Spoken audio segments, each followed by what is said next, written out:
Who else wants to start a garden? Flashback to 5 years ago.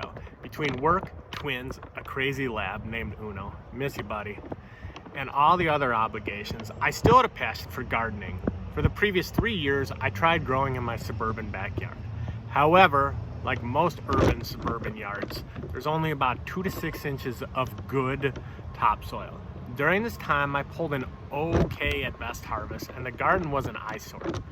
Heck, I had old car mats lining the garden floor so that when it rained, I didn't have to walk in straight mud. Plus the weeds. I hate weeds. They were everywhere, and good luck pulling them out. 95% of them just popped out at ground level, leaving the roots behind, and in turn, the weeds were fully back in just a few days. I spent hours, days, weeks figuring out how to make gardening simple and less time consuming and more rewarding. The solution? Raised beds. Simplify.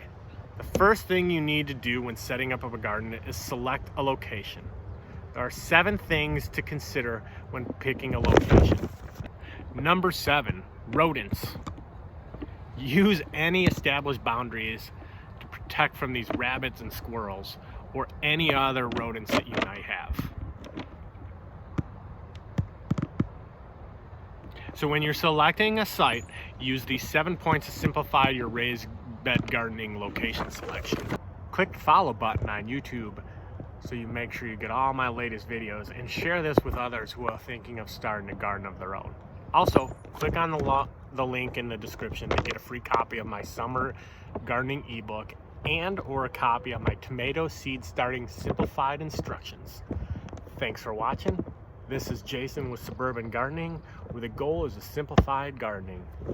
Peace out.